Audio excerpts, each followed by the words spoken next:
Olá, como vai você? Soy Rafa Guiar y quiero darte la bienvenida a las entrevistas solinderas, un espacio dedicado a reflexionar sobre la escritura y la literatura con una pizca de diversidad y cultural brasileña, por supuesto, a través de entrevistas, o más que entrevistas, conversaciones realizadas con invitadas y invitados especiales. Para este segundo episodio, vamos a hablar sobre las inquietudes alrededor de la escritura y la literatura, de la no ficción y de la ficción, que en algunos momentos, yo en particular tengo un poco esto de un poco de polémico y que a veces despiertan algunas creencias que impiden, ¿no?, de acercarnos a ese mundo. Y que veo también que nos aleja bastante, que se aleja bastante de nuestro cotidiano, ¿no? Y para mí como que medio que abren grietas interminables, ¿no?, sobre esa cuestión de no ficción, ficción, escritura, literatura. Así que sobre esto, ¿no?, conversaremos con una persona muy, muy, muy querida y especial para mí, así muy, muy particular, por el cariño que tengo por ella, que el arte me regaló, o sea, la danza nos presentó, ¿no? Y no fue tanto la escritura y la literatura, nos conocimos a través de la danza, pero luego de conocernos, me dimos cuenta que teníamos eso en común, la escritura y la literatura. Ella es escritora, lingüista, docente, nació en Buenos Aires en 1996. Como Tita Merello, es porteña de una pieza, así es ella, admiradora del tango, el lunfardo y el manchado. O sea, la palabra, perdón, pero la palabra a veces me sale medio rara. Maniar, creo, ¿no? Estudió letras de la Universidad de Buenos Aires, es profesora de enseñanza media y superior, dicta talleres de lectura y escritura, y hoy está haciendo un doctorado tremendo sobre mujeres que estudiaron fardo y cocoliche en la Universidad Nacional de La Plata. Publicó su primer libro de poesía, Luna Roja, por el editorial Maldemar en 2024. Tuve el honor de estar en este día especial. Y para finalizar, pero no menos importante, es mi clienta número uno de Olinda, número uno, porque desde que arrancó Olinda ella tiene sus cuadernos como olinderos, y también porque es mi mentora literaria, principalmente de la literatura argentina. Así que después de esa hermosa presentación, te digo bienvenida, Lorena Karina Di Scala. ¡Wow! Increíble, Aplausos. increíble esta presentación. Bueno, muchas gracias por la invitación. Primero que nada, Rafa, para mí esto es un honor gigante. Es un placer hablar de estos temas. Es muy difícil elegir, ¿no?, dónde poner el límite, así que me vas a tener que limitar vos porque yo puedo hablar mucho, mucho. Me encanta. Bueno, me encanta este espacio de las entrevistas olinderas. Escuché la anterior y me gustó muchísimo, así que creo que estás haciendo una selección muy interesante en cada entrevista. Y agradezco mucho a toda la gente que va a escuchar esto por prestarnos su oreja un rato. Y espero que también después te escriban qué les pareció, ¿no? Que nos den su opinión, porque la idea también es esto de discutir un poco, de que sea una conversación constante, como siempre hablamos con Rafa. La literatura es una conversación también, así que estaría buenísimo que después, si escuchan la entrevista, nos manden un mensajito. Y bueno, ya que Rafa habló de Olinda, ¿no?, y de los cuadernos, yo los acomodé acá, creo que los ven. Este es mi cuarto es mi oficina también, así es la vida. Pero yo les voy a mostrar brevemente, le iba a dejar para más tarde, pero no importa, no lo postergo más. Sí, mostralo. Para que vean lo que es también escribir a mano, que es algo que para mí es fundamental cuando alguien quiere escribir. No por alardear, seguro hay gente que tiene más cuadernos, así que el punto no es ese, sino que vean lo lindos que son. Y bueno, como bien dijo Rafa, nosotras nos conocimos en un espacio artístico en el que le compré este primer ¡Ay, cuadernito sí, el unicornio! hace Lo muchos, muchos amo. años. Fíjense que esto lo usé en el 2018. Ahí empezaste con Sí. Olinda. Sí, sí, fue por ahí, sí, sí, exactamente. Fue uno de mis primeros cuadernos que hice, así que todavía no tenía la impronta que debo linda hoy, pero son el inicio, o sea, como la semillita. Acá Ay, está el sí, cambio, qué ¿no? hermoso, la versión es chiquita, no, te quiero. Y acá, y bueno, yo también.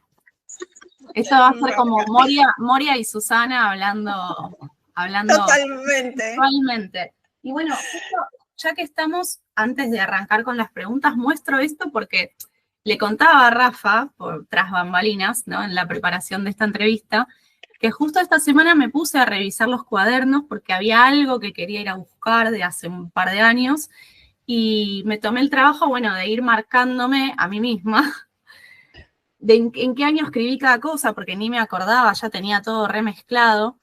Y me di cuenta de lo fuerte que es, ¿no? Así de paso ven el nivel estético de Olinda. Si así son los cuadernos, lo que serán los talleres, ¿no? Mirá.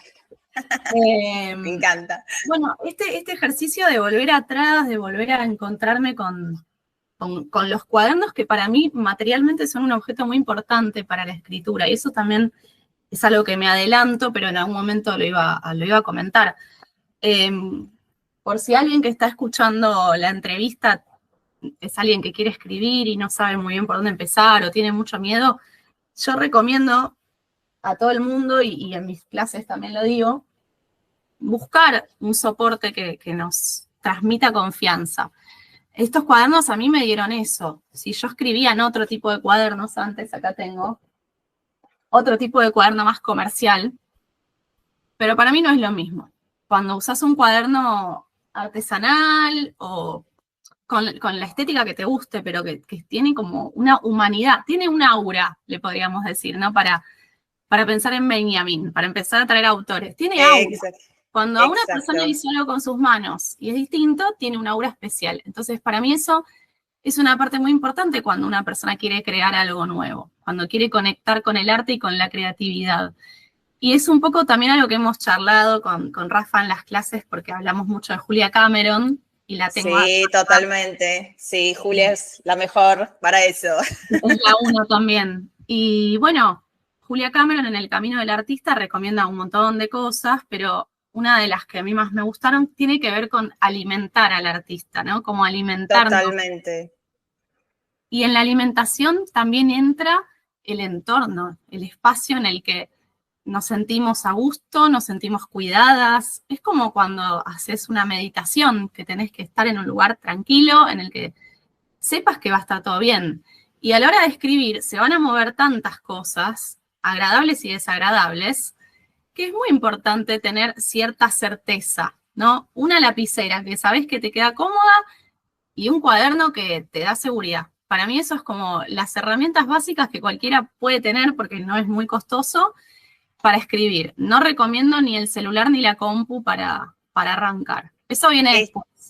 Estoy totalmente de acuerdo con vos, Lore, totalmente de acuerdo. Yo también recomiendo muchísimo a las alumnas, los alumnos sobre esto, hasta también una forma para que podamos desacelerar. Estamos todo el tiempo conectados con un celular, con la computadora, la cuestión de lo inmediato. Entonces, algo más artesanal, algo más para bajar un poco, para pausar. Y también tiene un tema interesante que con relación al cuaderno, me encanta que elegiste la palabra humanizar, o sea, como decir que el cuaderno lo humanizamos, porque va a ser tu propio compañero, ¿no? Del proceso de escritura, tu extensión, ¿no? Donde estás, hay varias versiones tuyas. La Lore, la Rafa del pasado, ¿no? De cuando era chiquita, de las mini Rafa, mini Lore, la adolescente, la joven, después la adulta. Y está bueno, ¿no?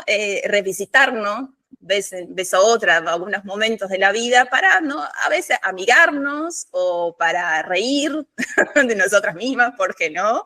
Entonces, los cuadernos tienen ese poder, ¿no? Esto de también de conectarnos con nosotros, no sé, el proceso de la escritura, pero ahí ya quería ya empezar a meter un poco con el tema, ¿no? Que tiene que ver también eso de los cuadernos, de conectarnos, de la escritura también, que podemos decir de la escritura personal, de la literatura del yo, que es un tema que también vamos a hablar más adelante, ¿no? De escribir sobre nosotros, nuestras memorias, o sea, quiénes somos, contar nuestras propias historias.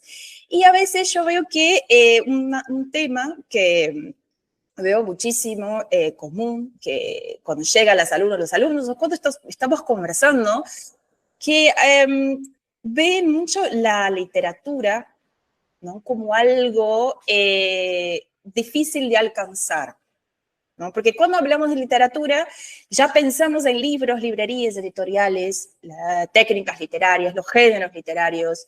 Hablamos entonces más de bestsellers, autores famosos, ¿no? Icónicos, ¿no? Gente que va, wow, de Cortázar, Clarice Lispector, ¿no? Y los contemporáneos, tantos contemporáneos también de hoy en día, que tiene esa, no sé si puede decir, capacidad de crear mundos fantásticos, personajes increíbles, y eso nos hace, tal vez, eso así pienso yo, y tal vez vos que también estás escuchando, pensar que eso también que un mundo muy lejano, ¿no? Desconocido, ¿no? Que tal vez sea solo para privilegiados que nacieron con ese don de escribir, de crear, y no con, obvio que es, ya sé que me vas a decir, Lore, que son conceptos estereotipados, pero para vos, Lore, ¿y qué podemos pensar? O sea, ¿qué pensamos? ¿Por qué pensamos eso de la literatura? O sea, ¿qué es la literatura en sí? O sea, porque cuando, después de pensar de esa forma, ¿y por qué la vemos tan lejana a veces de nosotros? Voy a arrancar por esto de que se siente lejos. A mí me parece sorprendente que eso suceda, porque me parece bastante contradictorio incluso. Y voy a explicar por qué, obviamente. Pero me asombra de verdad porque algo que hemos también charlado con Rafa en muchas clases tiene que ver con que la literatura aparece a muy temprana edad. Y no solamente puede pasar en la casa, eso es muy diverso, ¿no? Es muy variable. Pero la verdad es que la literatura aparece desde la escuela. Y la escuela es diría, para mucha gente es el primer lugar en el que aparece el contacto con la literatura. ¿Por qué? Bueno, porque cada persona nace en una familia distinta, eso es absolutamente aleatorio, y cada familia es un universo en sí mismo. Por lo tanto, hay gente que crece en una casa en la que hay toda una biblioteca enorme, hay gente en la que eso no es habitual o no es posible, no es materialmente posible. Y ahí aparece la escuela con un lugar muy importante para conectar. Por eso también creo que la escuela tiene siempre una responsabilidad grande por replantearse de qué manera muestra la literatura a sus estudiantes, ¿no? Y a las familias también. Eso, en primer lugar, puede ser causante de que haya una distancia, porque a veces la literatura que se enseña en la escuela no es la que es la indicada para cada persona.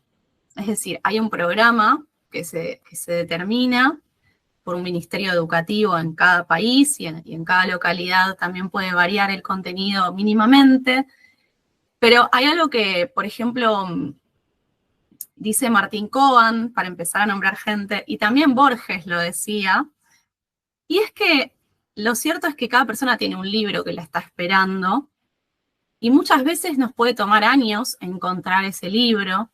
Creo que las personas que no les gusta la literatura o que le tienen miedo, todavía capaz no encontraron esa relación con el libro.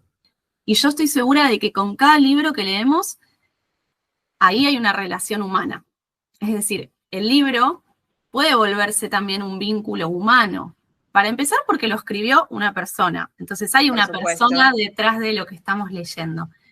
La persona que lo escribió, y ni hablar, como vos nombraste editoriales y nombraste librerías, ese es un circuito re interesante también para pensar la literatura, porque en cada editorial hay muchas personas trabajando y en las librerías también son mundos muy interesantes para empezar a visitar, que creo que si a la gente que escucha este podcast obviamente le gusta la literatura, es una invitación que les hago también, como animarse a visitar otros espacios, librerías chiquitas de barrio, ferias de editoriales más chiquitas, ferias de barrio también. Hay una, por ejemplo, en el barrio de Flores, que se hace 2 veces por año, pero digo, meterse un poco más en lo artesanal y chiquito, y no estar siempre en la masividad de la feria del libro. Por más que todos queremos ir a la rural e ir a la feria del libro, podemos hacer las dos cosas. Porque también eso permite estar más cerca de la literatura. No estar siempre pensándose como espectadoras y espectadores que vamos a escuchar una charla magistral, sino animarnos a hablar con, por ejemplo, la editora o el editor que tiene un proyecto pequeño. Voy a nombrar ahora a mi editora, que es la que empuja el proyecto de la editorial Maldemar, que pueden ver ahí. Y, por ejemplo, conversar con ella o conversar con Rafa, que tuvo durante años el proyecto de los cuadernos, es un ejercicio muchas veces más interesante que el de ir a meterse en un galpón y tener esa experiencia de que te deshumanizás más o menos, porque hay tanta gente que empezás a disociar. Entonces, eso creo que nos acerca también, cuando nos sentimos muy lejos y cuando la literatura parece algo superior, ¿no? Casi de los dioses, creo que el ejercicio es buscar gente que está más cerca mío. Empezar a preguntar también a mi alrededor quiénes escriben, qué relación tienen con la palabra. Y ahí sí me voy a meter en lo que fui pensando como previamente para este momento, porque la verdad es que la literatura no es algo fácil de definir. Es muy gracioso que yo estudié letras y pensé, listo, el primer día, la primera clase, ya me van a decir qué es la literatura. Y no pasó eso. Para nada. Claro, tipo, claro, hay que pasa como 4 años, procesa lo mismo con el periodismo. Te dijeron, ay, bueno, yo voy a ser periodista en la primera clase. No. No, mi ciela, pues no, mi ciela.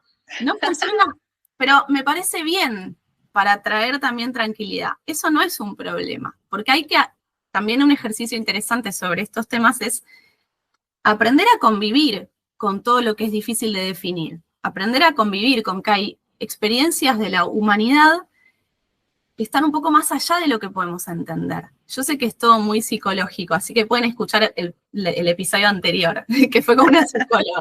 Sí, sí, sí. Pero para mí la literatura es ante todo una producción humana, es una construcción humana, entonces tiene sus límites, sí, como cualquier creación de la humanidad, pero a la vez tiene algo fantástico que es que nos supera. Usualmente la literatura excede lo que podemos llegar a decir sobre ella. Y también eso creo que sucede porque la literatura, como cualquier producción humana, está condicionada por su momento de producción, ¿no? Por su contexto de producción. Por lo tanto, lo que hoy, en el día 21 de febrero del 2025, decimos que es literatura, hace 100 años no era literatura, más allá de que existiera o no, porque algunas cosas son las mismas y van cambiando un poquito. Y en 100 años más, si alguien escucha este podcast, capaz que se va a encontrar con que este podcast en sí es literatura. ¿Por qué? Porque hoy en día, por ejemplo, se estudian cartas, se estudian las cartas de Colón, las cartas de Hernán Cortés, como material literario. Y eso es tremendo. Alucinante. Sí, no, tremendo, tremendo. O sea, como que lo que antes no era literatura, o es literatura, a literatura que en el momento en que vivimos, todos somos literatura. O sea, nosotros como personas, como seres humanos, como personas que producimos, porque los escritores somos personas como nosotros, sufren como nosotros, tienen bloqueo de escritura, tienen sus dolores, tienen sus sentimientos, sus emociones, de mirar la pantalla y decir, soy un inútil, no puedo escribir, también dice lo mismo, se peleamos. Entonces, somos todos seres humanos y esa capacidad de escribir, por eso que también a mí me gusta, vamos a hablar de ella, creo que voy a anticipar, pero de Abby Ward, pero sí. quiero hablar mucho sobre ella, de que hay algo que ella dice, pero puedo decir la frase, pero no digamos nada, vamos a dejar para el final, decir que somos personas que escribimos. Así que como esa sería más o menos la idea también de bajar un poco la literatura al cotidiano, ¿no? No sé, algo inalcanzable. Y ahí quiero decir una última cosa también sobre esto de lo cotidiano, las personas que escriben, las personas que sienten. Bueno, desde ya que hay muchos estereotipos también sobre quiénes pueden ser poetas, quiénes pueden ser escritores, ¿no? Sí, Seguro. sí, Estereotipos sí. va a haber en absolutamente todo, así como existe el estereotipo de que si una persona estudia algo ligado al arte, se va a cagar de hambre, ¿no? Es decir, no va a Sí, tener para comer. Bueno, hay un exactamente. montón. Pero antes de meterme en ese otro estereotipo, que por ahí lo podemos conectar con otra pregunta, sí quiero decir una última cosa, y es que cualquier persona, para mí, ¿no? Cualquier persona puede escribir, después verá qué quiere escribir, si le sale como quiere, a quién le interesa lo que escribe, cosas que vienen después. Pero lo esencial me parece de la literatura como un discurso que es tan cambiante, que es un conjunto de discursos tan cambiantes, es que tiene que ver con la palabra. Entonces, y ahí entra lo que también siempre hablamos con Rafa, porque yo le insisto para que use sus dos lenguas en sus textos, Es verdad, no le dejo mentir. es que la lengua es lo central de la literatura. Y para mí también lo interesante a la hora de preguntarse por la literatura y de tratar de acercarse es pensar qué relación tenemos con la lengua. ¿Qué relación tienen las personas que escuchan el podcast de Rafa y que la siguen en redes? ¿Qué relación tienen ustedes con su propia lengua o con sus propias lenguas? Porque así como recién les contaba que para mí hay una relación humana que se establece con cada libro, la lengua es un conjunto de saberes tan amplio y de experiencias tan amplio también, que cada persona tiene una relación muy especial, estoy segura. Entonces, no alcanza con lo que podemos, es decir, estudiar la lengua y estudiar la literatura por separado, por momentos es muy útil porque necesitamos afinar la mirada, ¿no? Y para afinar el ojo necesitamos hacer un círculo y estudiar ese círculo por un rato. Pero no hay que perder de vista, para seguir en la metáfora visual, que están conectadas. Y entonces, si una persona quiere escribir y producir cuentos o producir poemas, necesita preguntarse y capaz volver a la infancia, por ejemplo, a ver qué preguntas se hacían cuando eran pequeñas y pequeños con la lengua, qué chistes contaban con la lengua, qué cuentos contaban, porque ahí está para mí también lo más humano. No podemos escapar de la lengua, somos seres de lenguaje, entonces la literatura está a mano, no está muy lejos en realidad, de que la lengua cotidiana, la que podemos usar en esta entrevista o la que podemos usar para hablar con nuestra familia, tiene su cuota literaria, porque cuando contamos un chiste o hacemos una metáfora en el día a día, ahí está la literatura también. Entonces creo que esas son cosas que ayudan a apropiarse de lo literario. Me encanta que empieces a hablar sobre lenguaje, Lore, porque quería ya ir lleno por otra pregunta, tal vez lleno por el mismo camino, pero de lenguaje, pero ahí paseando un poco más por algunos otros autores. Yo leí un libro de una escritora brasileña llamada Noemi Jaff, que sería en portugués, así puedo decir, Noemi Jaff. Un libro llamado, que a mí me encanta, sobre el título del libro que dice Escrita en movimiento. O sea, traducción libre, escritura en movimiento. Hermoso. Y ella dice así, se escribe literatura para transformar así y al otro por el lenguaje. O sea, como es más un poco que estamos conversando, ¿no? Un poco sobre esto. Y yo también veo que en el libro de ella, vi en el libro de ella, que ella también asocia un poco esto a la literatura como una libertad, una liberación del compromiso con cualquier verdad para comprometerse con la verdad del propio texto. Y como que la literatura como que tiene sus propias verdades, o sea, así como, y ese pensamiento de ella, mientras yo leía el libro, no me salía de la cabeza a Roland Barthes, nuestro querido semiótico. Yo lo traje a la mesa, traje una serie de libros para tenerlo cerquita y obvio que a él lo traje. Y acá está. Tremendo ese de la lectura inaugural, ¿no? Que me pareció espectacular porque Barthes dice que la literatura es la realidad y resplendor de lo real, que hace girar los saberes. A mí eso me voló la cabeza, que hace girar los saberes. Entonces, teniendo ese pensamiento, ¿no? Tanto de Jaffe y de Barthes, y eso que estamos hablando sobre el lenguaje, cotidianeidad, del cotidiano, porque nosotros, cuando hablamos de literatura, asociamos directamente a la ficción.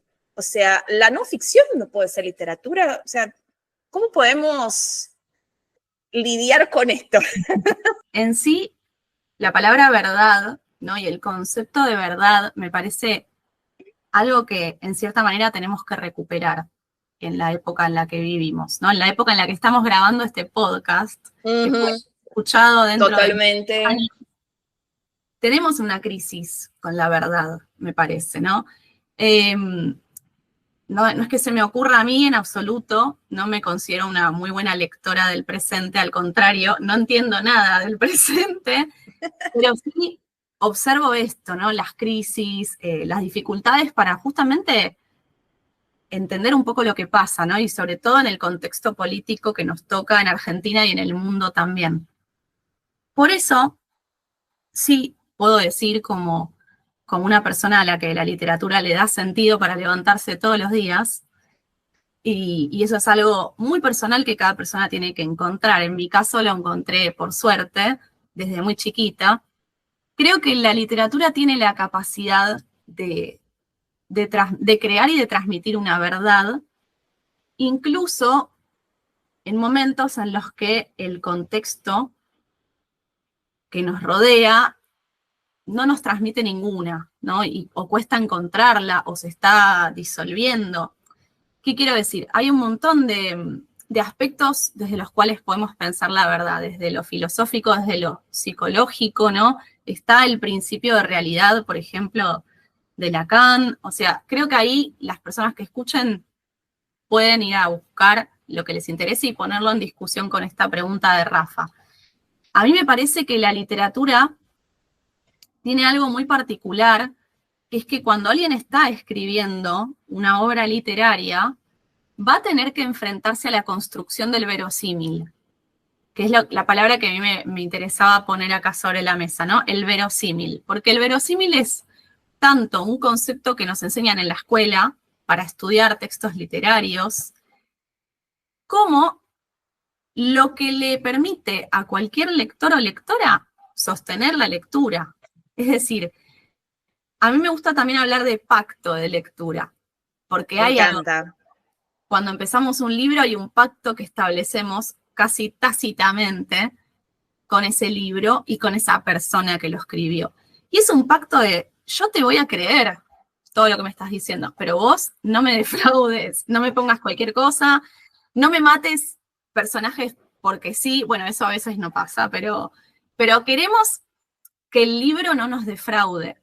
Y para que eso pase, creo que en el momento de la escritura tiene que haber un momento de entrega, y que no es fácil de lograr. Para mí no es nada sencillo, no digo que hay una fórmula secreta, pero sí me parece que hay que animarse a que el texto se construya solo, y para eso hay que soltar el ego en algún momento de la escritura, ¿no? Y tener la valentía, muy, muy grande la valentía que hay que tener para entregar a que el texto construya su verdad y se sostenga. Y eso tiene que ver tanto con una novela de ficción, con un libro de poesía, con una crónica periodística, porque el texto tiene su propia verdad y que va más allá, por las dudas, para ser un poco más clara.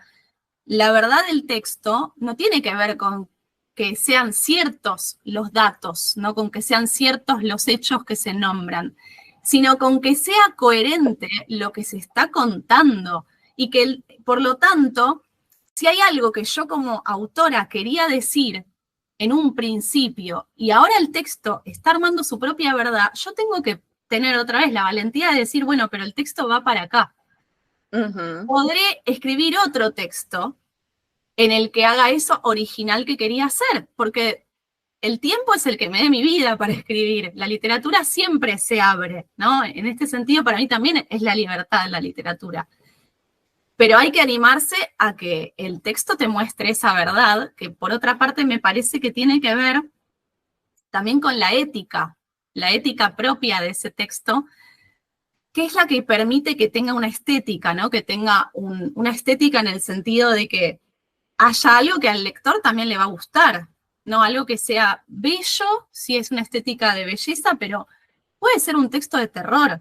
O sea, no que sea un texto que me haga sentir cosas agradables. ¿Qué pasa con, por ejemplo, la novela de Mariana Enríquez, que es tan conocida, Nuestra parte de noche, en la que hay un montón de situaciones en las que nos angustiamos, pero queremos seguir leyendo, porque el texto tiene una verdad con la que yo de la que no me quiero desprender. No sé si respondí todo, pero para mí va más allá, ¿no? De si hay ficción o no en el texto, porque... Totalmente lo que decís. Y también, o sea, vos decís la verdad del texto, también estuviste ahí comentando, pero también creo que tiene que ver también con la honestidad, como que la honestidad con que la persona que está escribiendo, ¿no? Está transmitiendo, ¿no? Porque muchas veces cuando vemos, voy a escribir sobre mi vida, mi infancia, pero no estoy segura si pasó eso o no, y voy a mentir, mejor no decir nada, pero la ficción permite, o sea, la literatura nos permite rellenar esos vacíos, ¿no? Que muchas veces puede suceder en el caso de una autobiografía, que vamos a llevar por este lado de la no ficción y que nos podemos meter con la literatura ahí, ¿no? Pero si estás siendo honesto al momento de escribir, si ese vacío que estás llenando es tan honesto, si te completa con la obra, te da el disfrute, el entretenimiento para poder contar la historia, dar esa vida al texto, da la vida que el texto necesita, el texto te dice que necesita. Y yo a veces digo a las alumnas que a veces me preguntan, ¿cuándo sé que el texto ya está listo o que ya está terminada? El texto te va a hablar. Tomar atención, míralo con atención, léelo con la atención que te va a hablar y te va a decir, hasta acá llegamos, querida. Ahora publicame, déjame liberarme porque yo estoy lista para ganar el mundo, porque nosotros tenemos un poco de eso, ¿no? De estar ahí como el texto, que sí, que no, se está listo, que no, el apego, de no soltar, así que bueno, saltar al mundo, y también eso tiene que ver, desde mi perspectiva, un poco con eso también del ego, ¿no? Una vez que nos lo liberamos, el texto, el libro, la obra que escribimos, como que soltamos ese lado egocéntrico de decir que es solo mío, no comparto con nadie también. Exacto. Y ahí va el pacto con el lector. Si querés, puedo dar una mini anécdota para no alejarme demasiado. Sí, por supuesto, contame. Pero igual me encantan las anécdotas, el chisme. Ahora nos bajamos un poco como Susana y Moria conversando. Exacto. Porque también, viste, de golpe parece como que una la tiene re clara. No tenemos nada claro en este podcast. No, al contrario. Nada.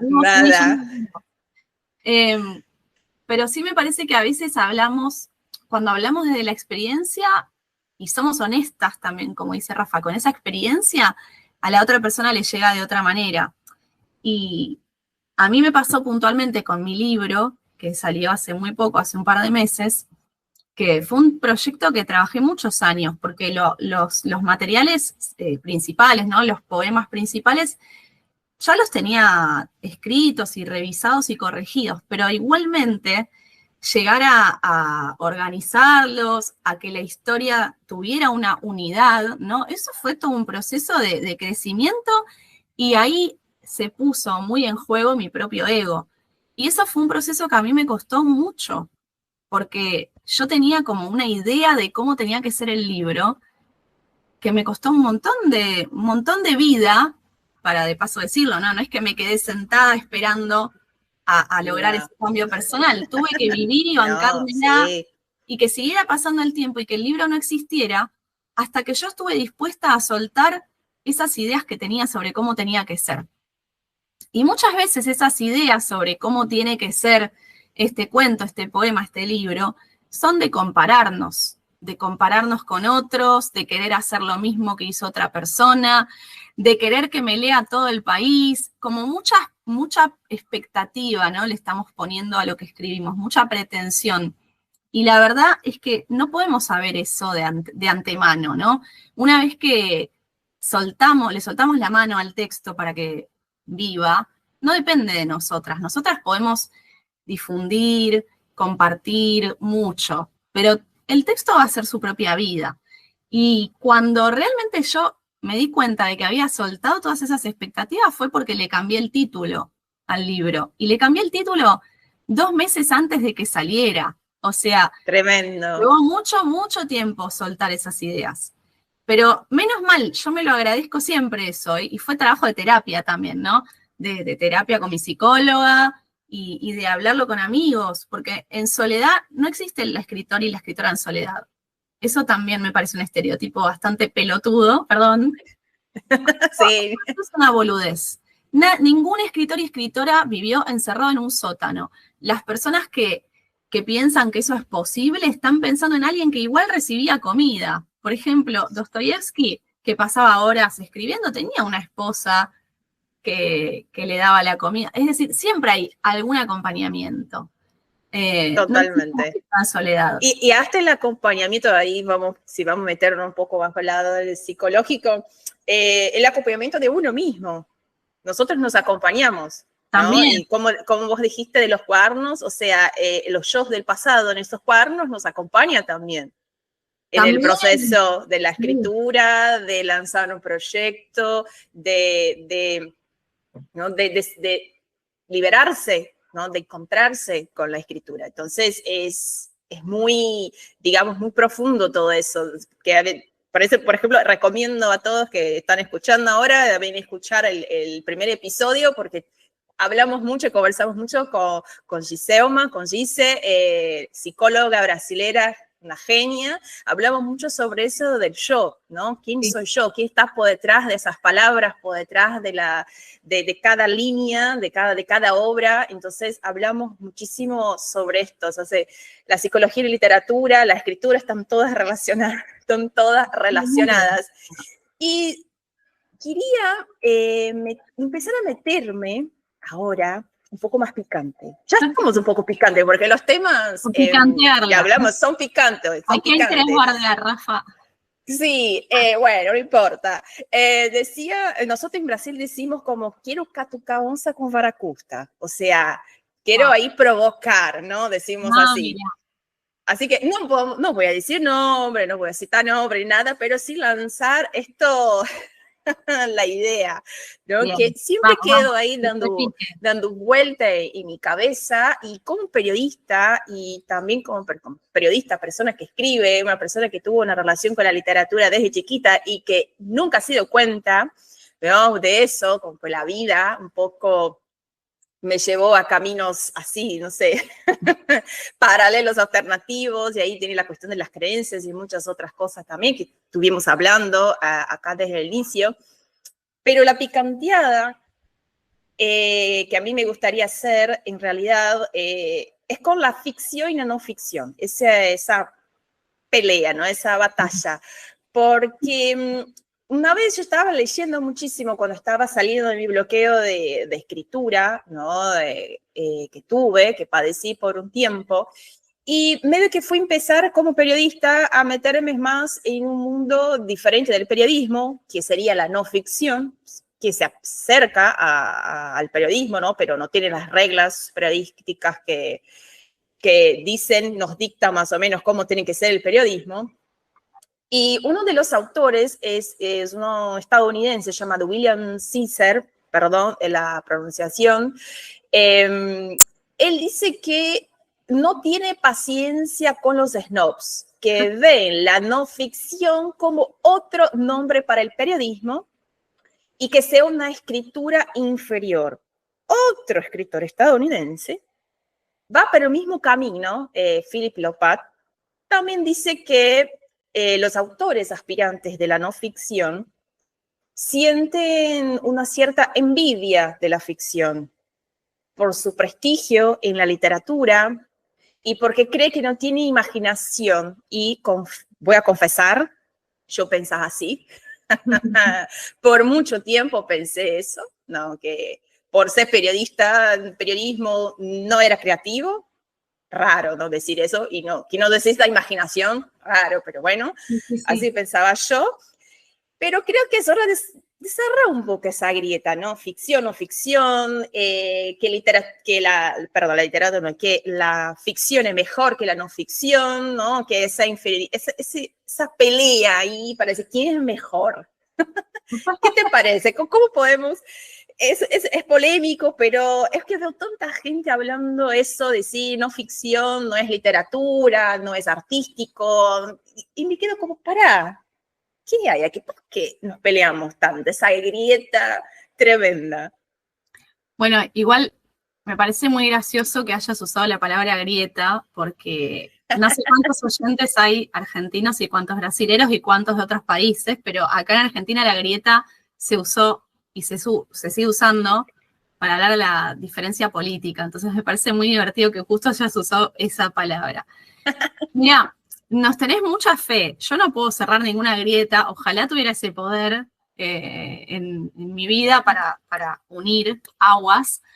Pero sí creo que para ser un poco más optimista, podemos usar esa grieta, ¿no? Esa pelea, para pensar que puede salir algo nuevo de ahí.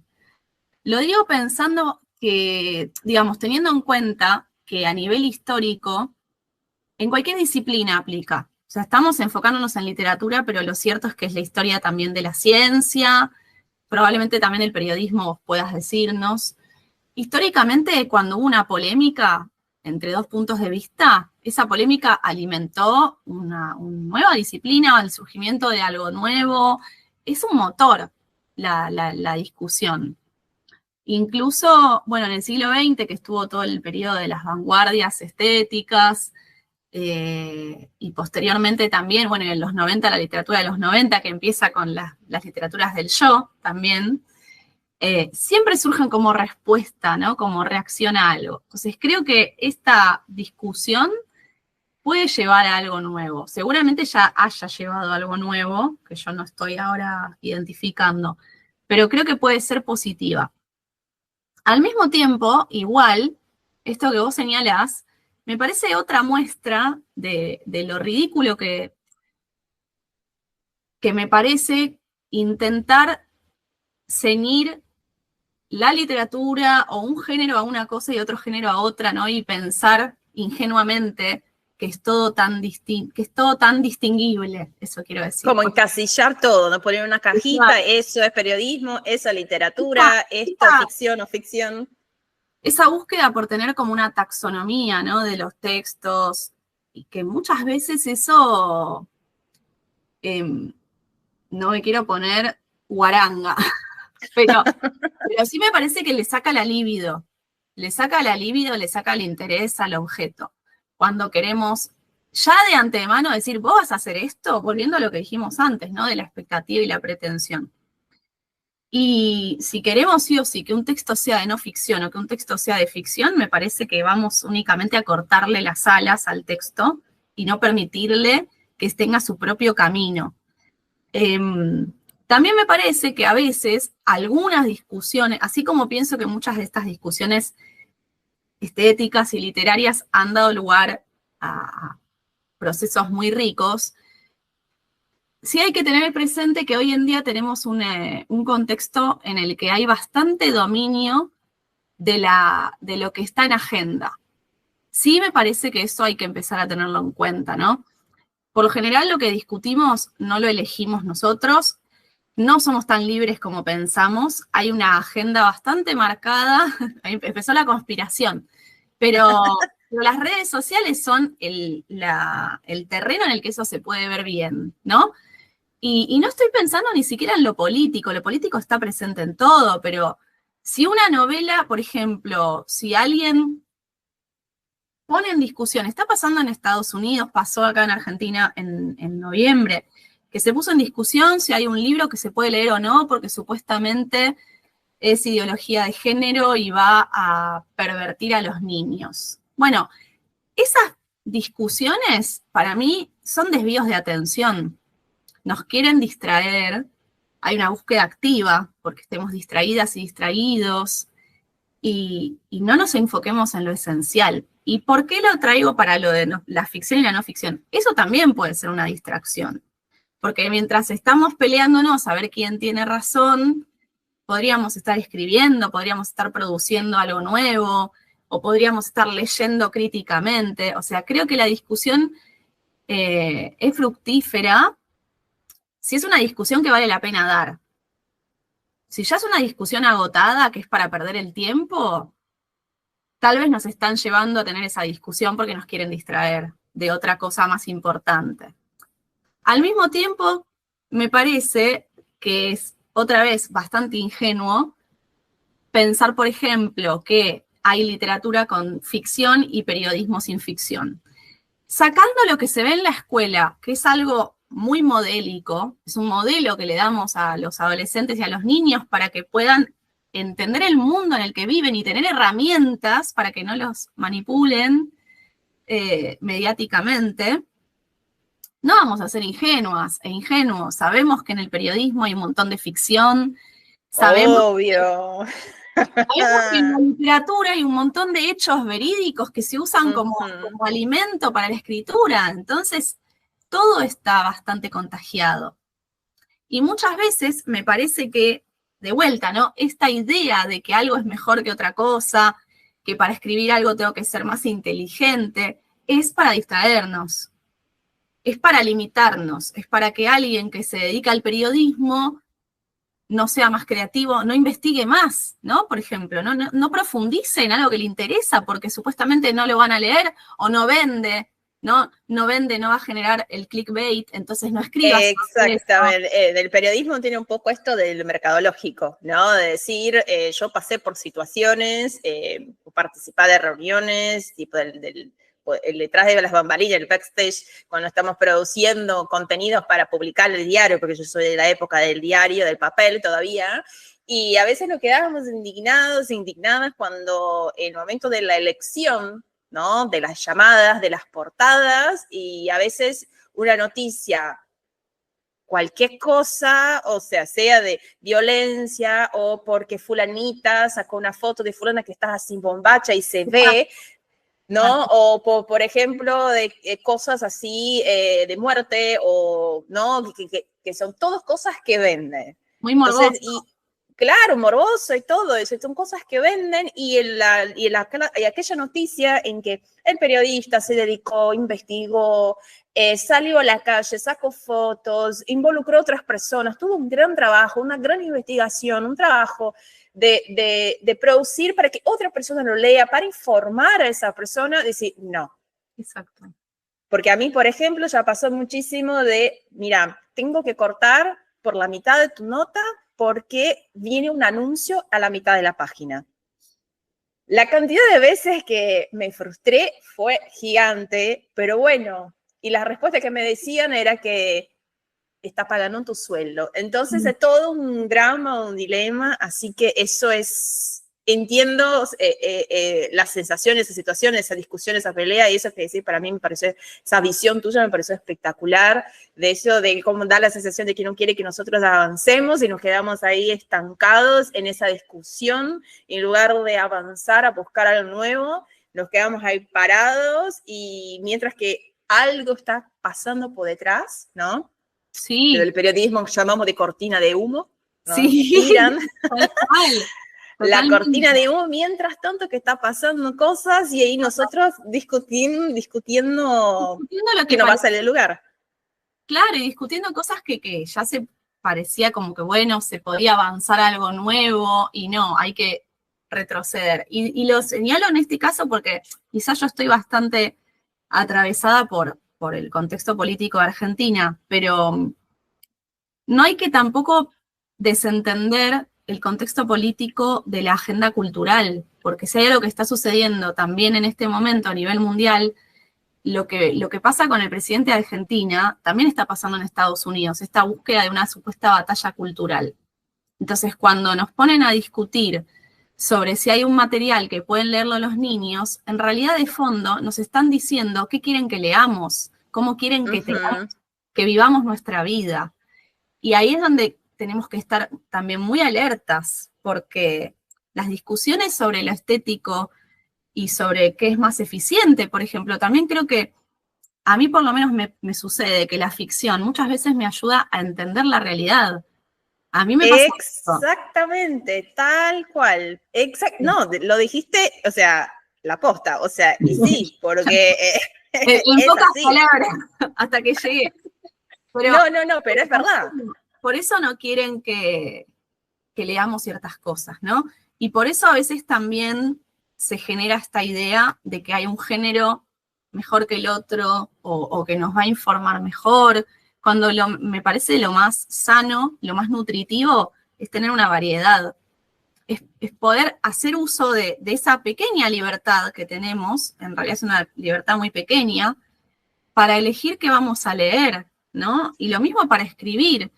Antes me gustó mucho cuando hablaste de la libertad, porque en la escritura creo que es uno de los pocos espacios en los que de verdad tenemos mucha libertad. Exactamente, exactamente. Y seguimos picanteando un poquito porque Se picó de tenemos verdad, que... tienes razón. Sí, se picó, vamos a picar, pero quiero picar más. Porque hay otros temas que a mí en particular, ¿no? Más allá de esa de ficción o no ficción, decir lo que es bueno o no, lo que mejor el otro, pero a mí, que a mí me incomoda cuando escucho, por ejemplo, hay dos, son varios, pero yo voy a dejar acá dos para que podamos conversar. Uno es sobre la definición de escritura creativa, la palabra escritura creativa. Bueno, en mi opinión, y que veo, yo entiendo como muy redundante el concepto, porque para mí la escritura en sí es creativa. El proceso de escribir es creativo. Entonces decir escritura creativa da a entender que escritura sola no es creativa, si no la individualizamos, creatividad y escritura. Entonces, como que a mí me da una sensación, puede parecer, no sé, que estoy exagerando, pero me da una sensación de que es más fácil decir que literatura es arte y la escritura no. ¿No? Mientras estamos escribiendo, o sea, por ejemplo, periodismo, no es arte, ¿no? O sea, como que, entonces, no es artístico, no es creativo. Entonces, por eso es que a mí me hizo incomodar la escritura creativa. El otro tema, no voy a citar nombres, como te dije, no quiero citar nombres de nadie para pero no puedes tener ningún... responder por privado, ¿no? Si alguien te pregunta. Exacto, si alguien quiere saber, mandame un mensajito que yo comparto. Es que yo leí una vez una nota que decía que la literatura del yo era literatura blanda, ¿no? Y no, solo digo eso. Rafa está en No este sé. momento con fuego alrededor. Fuego, Entonces, no sé si tiene sentido meter esos dos temas en la misma bolsa, pero no sé, pero veo esas cosas y me da la sensación de que aleja cada vez más la escritura y la literatura de nuestra cotidiana. El tema que venimos ya hablando desde el inicio, eso de la literatura, se parte de nuestro cotidiano. Porque decir, para escribir tiene que ser escritura creativa. Entonces, escritura solo y creativa. Y la literatura del yo, o sea, contar mi historia. ¿Será que mi vida no es interesante para compartir? ¿Tiene algo, un aprendizaje, algo, una sabiduría, algo para compartir? O sea, es una literatura blanda. No sé, no voy a dejar de hablar porque si no me voy no jamás. Bueno, toma agüita, apaga este incendio.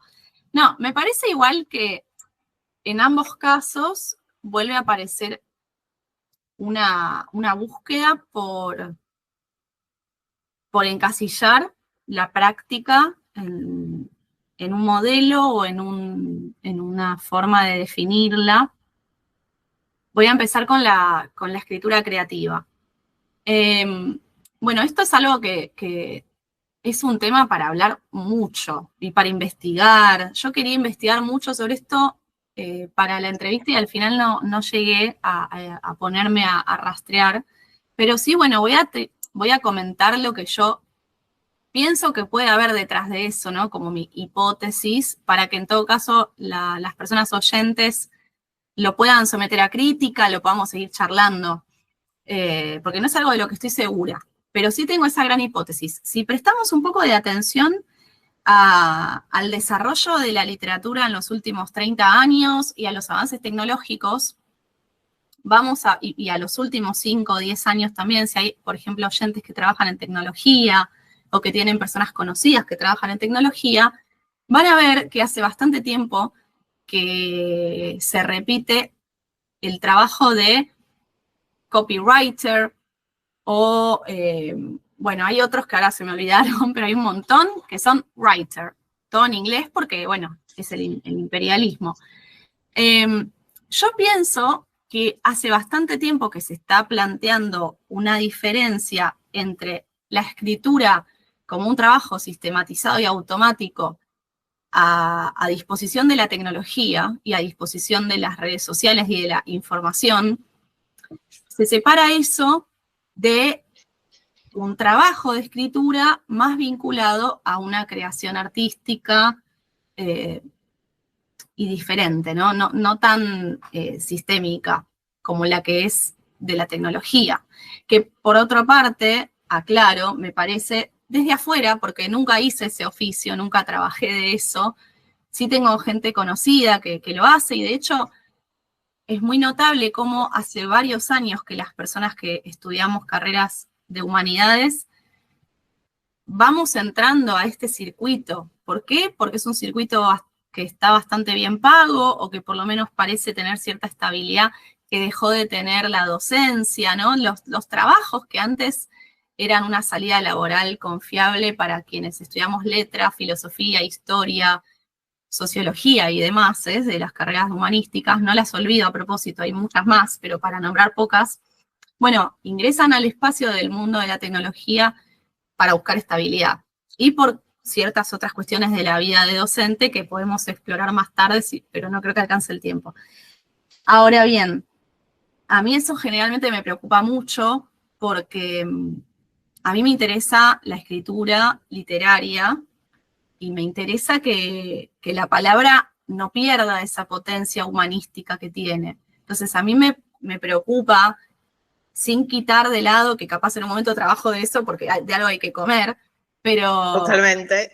Pero me preocupa y me parece que pueden estar relacionadas ambas cuestiones, ¿no? Como ponerle el creative writing, que para mí viene de Estados Unidos, de las universidades de Estados Unidos, puede salir de ahí.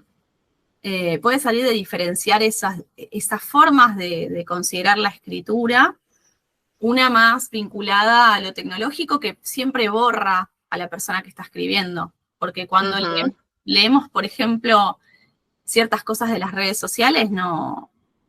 Nada. Las que son páginas, no queda mucho de lo personal en el texto. Y ese es un trabajo que te piden.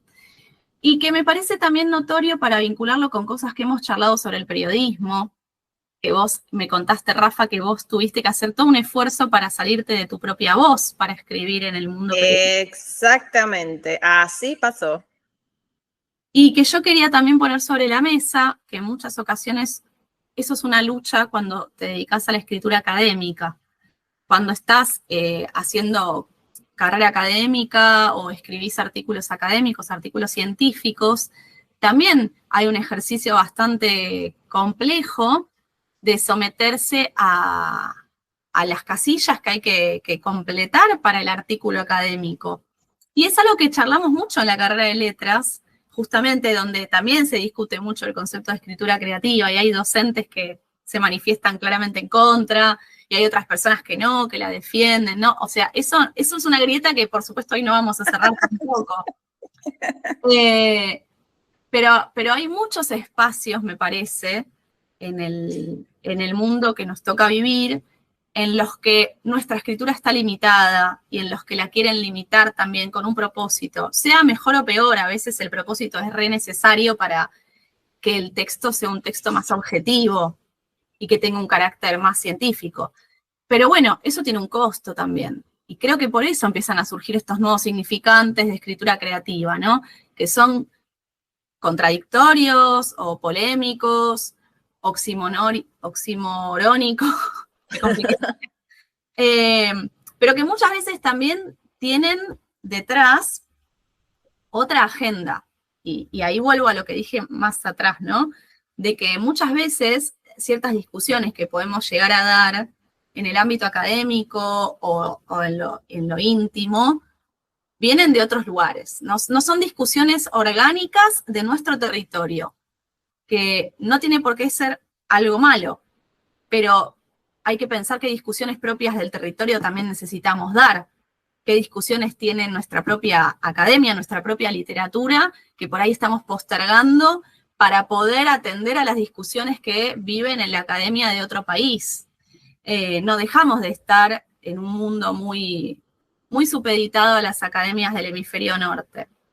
Y eso se traslada también a la discusión de la literatura del yo, porque es una discusión que se da mucho también desde la academia, se la suele considerar como un género menor, ¿no? Como si tuvieran una calidad menor, pero también ahí me parece que para poner un poco la historia a la luz de los hechos, lo mismo sucedió con los cómics, con las historietas, con el anime, soy fiel consumidora del anime, así que en ese sentido lo puedo decir.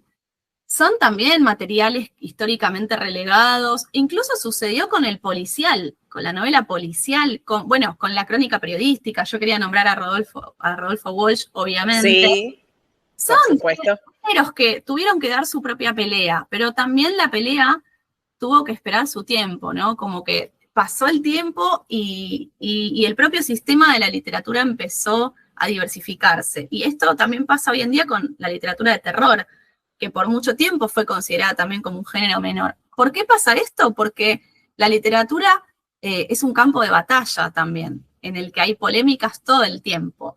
Y siempre también en la polémica, por supuesto, ingresa en algún momento al mercado. Entonces, lo que vende y lo que está de moda puede llegar a torcer un poco qué se considera menor y qué peor. Las literaturas del yo se suelen vender bastante. Y a veces puede suceder que se piense que son de menor calidad porque hay un mercado de consumo muy grande. Siguiendo con eso también del escribir, y voy ahora a rescatar la frase que había anticipado de Epi Ward en el inicio, sí, porque no la dejé en el final por ser menos importante, sino porque es muy importante y quería... Claro, había que hacerle el lugar. Era hacer el lugar así como de destaque, no de cierre, para poder dar esta cereza de la torta espectacular. Porque justamente es la frase de ella que me llegó, digamos, que me tocó, me atravesó, me hizo así, como milkshake, chaca, chaca, chaca. Es eso de que ella dice que no hay escrito, hay personas que escriben. O sea, que tiene que ver muchísimo con que venimos conversando, ¿no? De la literatura lejana, esto de escribir y eso. Y, ¿no? Que mero que personifica, da esa cotidianeidad, esa persona, ese ser humano que está ahí escribiendo. Entonces, no sé, tiro ahí esta joya, no, después de esa polémica, de ese debate, esa joya para bajar. Para bajar un poquito esa joyita de Ever, ¿qué pensás sobre esto? Bueno, tengo mucho que quiero decir. A ver, capaz que anoto cosas. Porque por un lado hay cosas que se relacionan con la escritura creativa, que decíamos recién, y con esto de las literaturas del yo. En primer lugar, algo que sucede también con esta idea del escritor o escritora tan inalcanzable, que es con la que empezamos hablando, ¿no? Y que hemos hablado también muchas veces en las clases con Rafa, porque me parece que cuando queremos escribir, nos enfrentamos a ese modelo que tenemos socialmente construido y a veces también personalmente construido. Puede ser una cosa mutua, en convivencia. Nosotros también somos responsables de endiosar a otras personas. Así que cuando tenemos esa imagen de escritor o escritora tan inalcanzable, claro que es difícil ponerse una en el lugar de escritora. Yo creo que la definición de escritor o escritora es súper variable y a cada persona me parece que estaría bueno, como consejo le diría que encuentre la propia, ¿no? Que haga el ejercicio crítico y que elija la que le sienta mejor. Esta frase de Eve Ward también me parece hermosa, pero no sé si estoy tampoco de acuerdo. ¿Por qué lo digo? Hoy, tal vez de vuelta, en unos meses, en unos años, digo, no, estoy de acuerdo más con ella que con mi versión pasada. Hoy en día, que yo estoy en este momento con la literatura y con la escritura, sí pienso que está bueno pensarse a una misma como escritora o a uno mismo como escritor, pero entendiendo lo que eso implica para cada uno. Porque para alguien puede ser muy aliviador, ¿no? Esta frase de Eve, pero capaz para otra persona no. A mí, por ejemplo, me hizo bien poder nombrarme como escritora y decirlo y empezar a repetirlo, ¿no? Y no pensar que para ser escritora tenía que tener un montón de libros publicados y no pensar que alguien más me tenía que reconocer. Me reconocí yo primero. Entonces, sí también creo que está bueno el ejercicio de que eso no nos ponga en un lugar de ego superior, ¿no? Exactamente. No ejercicio hacia arriba, sino hacerlo hacia adentro. Es como, es hacerlo con humildad también, me parece. Entonces, si una persona necesita nombrarse a sí misma como artista, como pintora, como escritora, como bailarina, aunque no tenga ningún título que supuestamente la avale, no haya ninguna institución que la reconozca, está súper bien, porque el reconocimiento viene después siempre. A Borges lo reconocieron después, a Mariana Enríquez también después. O sea, primero hay que escribir, después llega el reconocimiento externo. Y tal vez hay alguien que para poder escribir necesita nombrarse primero, ¿no? Porque eso es un recorrido muy personal. Creo que Eve Ward es una escritora que siempre habló desde un lugar de mucha humildad y no es fácil llegar a ese lugar tampoco. Así que es un lugar súper valioso, por eso, pero tampoco significa que tengamos o que estemos de acuerdo con todo, porque cada una está en un momento personal diferente. Puede haber alguien que se enoje con lo que yo estoy diciendo o con cualquier cosa que dijimos en la entrevista y está súper bien, porque puede ser que le esté tocando algo también en su intimidad con el arte. Y está bueno también escuchar cuando pasa eso, ¿no? Cuando aparece la envidia, por ejemplo. A mí me pasa un montón eso. Es tremenda la envidia, ¿eh? Es muy fuerte y hay que nombrarla porque no, es muy incómoda, es una emoción de mierda, pero te dice lo que vos querés muchas veces. Cuando envidias a alguien que está haciendo X cosa, y bueno, hermana, vos querés hacer eso, animate a hacerlo. Y acá vuelvo a lo de la escritura creativa y a lo que pasa con las literaturas del yo. También a veces hay polémica con estos conceptos porque desde los 80 en adelante, más o menos en Argentina, proliferaron los talleres literarios y hay una cierta crítica a los talleres literarios por parte de gente que considera que no se puede enseñar a escribir. Y eso es algo que también quería señalar y casi me olvido, ¿no? Porque va de la mano con ser una persona que escribe o ser una escritora o escritor. Hay que practicar mucho para escribir. Y practicar es ensayar y equivocarse, ¿no? Y animarse a escribir textos espantosos que no te gusten y que los quieras quemar, pero no los quemes, porque si los quemas te perdés tu propia evolución. Hablando de quemar libros, o sea, la mitad de los escritores famosos quisieron quemar toda su obra y por suerte alguien fue rebelde y no lo quemó. Imagínense ustedes, nunca se sabe realmente. Para mí, no digo que ahora haya que subirse al pony de, bueno, si Kafka quería quemar su obra, entonces yo puedo ser Kafka. Capaz que sí o capaz que no, pero primero hay que escribir y compartirlo con los demás y entregarse a ver qué pasa. Por eso creo que hay que practicar mucho, porque hasta que lográs escuchar al texto, como dijiste antes, ¿no? Escuchar si el texto está listo, si le falta, bueno, todo eso es un entrenamiento. Hay gente que lo puede hacer en su habitación, rodeada de libros, pero hay gente que necesita compartirlo en un espacio de clase. ¿Y por qué uno es menos válido que el otro? Si somos todos lectores distintos, por supuesto que vamos a necesitar distintos tipos de ejercicios. Yo tuve muchos años de taller literario como alumna y tengo menos años de taller literario como profe, pero seguro voy a volver a ser alumna, es un círculo que se reinicia, como los La psicólogos. sabiduría es constante, o sea, se aprende constantemente, constante es un ciclo. En el cambio de rol también, en el intercambio de rol y en la humildad de que te puedan enseñar algo nuevo también tus propias alumnas y alumnos. Exactamente, y vamos ya finalizando, pero antes de irme, porque me da cosa irme porque la conversación está muy buena, la charla está hermosa. Digamos, 15 horas. Sí, podríamos hablar todo el día. Hacemos un vivo de 15 horas hablando sobre todo ese tema. Es que quería finalizar más con una reflexión, ¿no? Con dos frases que a mí en particular me dejaron pensando un poco sobre, y tener en cuenta todo eso que conversamos, ¿no? Pero cuando vi esas dos frases dije, no, tengo que traerla para el episodio de hoy. Y una de Barthes que dice, la escritura se encuentra donde quiera que las palabras tengan sabor. Y la otra, la escritura, ¿no? Es una artesanía extraña de conexión con uno mismo en el acto de escribir. Esa yo la saqué del libro de clases de Edward, de la argentina Liliana Villanueva. Pero esas dos frases para mí fueron espectaculares, que dejo ahí para poder reflexionar un poco. Yo creo que también hay algo de de la palabra, para volver a la palabra, que está vivo y que justamente se vuelve evidente que está vivo cuando nos produce algo en el cuerpo.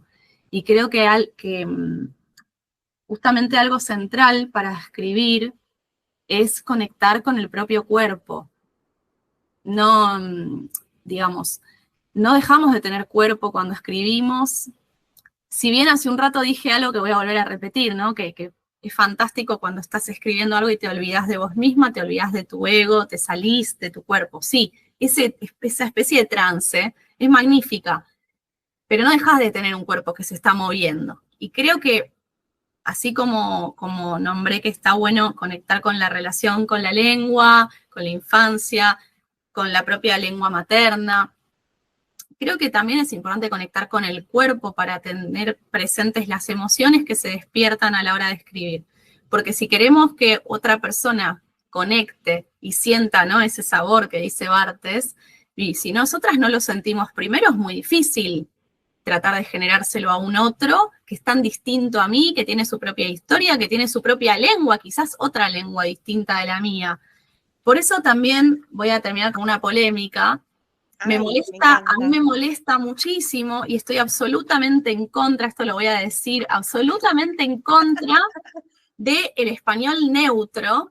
¡Ay, sí, vamos! De acuerdo. De cualquier abstracción de una variedad de la lengua, ¿no? Porque, por ejemplo, si yo estoy leyendo a una autora del nordeste de Brasil, yo quiero que venga con todo ese vocabulario. En todo caso, poneme un glosario, un diccionario con esas palabras, así yo las aprendo. No me borres las palabras propias del lugar. Me molesta mucho cuando hacen eso.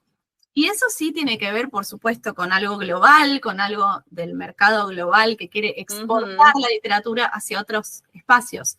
Pero eso sí es un campo de batalla que cada persona que escribe puede dar. Porque sí, capaz lográs que te publique una editorial carísima y es tu sueño que te publique esa editorial y decís, bueno, esta vez voy a ceder y voy a cambiar estas palabras. Nadie te va a juzgar, pero podés permitirte en otro texto que no te publique esa editorial respetar esa idiosincrasia, porque ahí está el sabor también. El sabor está en esa comida, ese manjar, como le pobre Rafa la mandé a decir manjar en mi biografía. Ese manjar que es propio del lunfardo rioplatense, pero que es lo mismo que está en cualquier variedad, en cualquier identidad lingüística. Eso creo que es lo que permite que otro también conecte con nuestra obra, que esté lo personal en esa obra. Esa conversa es para largo, porque dejaste un montón de temas picando ahí, dando vuelta, que quedaron como que dejamos abierto porque si nos llega el tiempo, tenemos ya que irnos. Ya nos están echando. Sí, no, pero... Bueno, había que mover el avispero así la gente que nos bardeen, que nos cancelen, pero bueno, eso también es publicidad. Sí, no, porque también está bueno porque quedan muchos otros temas para próximos encuentros, las próximas conversas, hay mucho para hablar, mucho para conversar, como decimos en Brasil, hay mucho pano para manga, así que podemos seguir después en otros podcasts, así que solamente quiero agradecerte, muy obrigado por ese tiempito, por compartir, por regalarnos un poco tus palabras, de también tu experiencia, tu conocimiento en ese mundo de la literatura, en el mundo de la escritura. Así que muchísimas gracias. Y también muchísimas gracias a todos los oyentes que quedaron hasta ahí escuchándonos. Y también si tiene alguna duda, pregunta, inquietud, que otro tema que les gustaría que yo traiga acá en las entrevistas solinderas, escribime, mandame un mensajito por Instagram, Olinda, con H, linda.escritura, mandame por ahí. Y nada, acá estoy, ¿no? Para poder responderte y conversar sobre varios temas y siempre con una pizca brasilera ahí dando vuelta, porque imposible, ¿cómo no? El sabor ahí está. Así que muchas gracias, Lore. Un beso y nos vemos pronto. Gracias a todos. Chao, chao. Gracias a vos. Obrigada.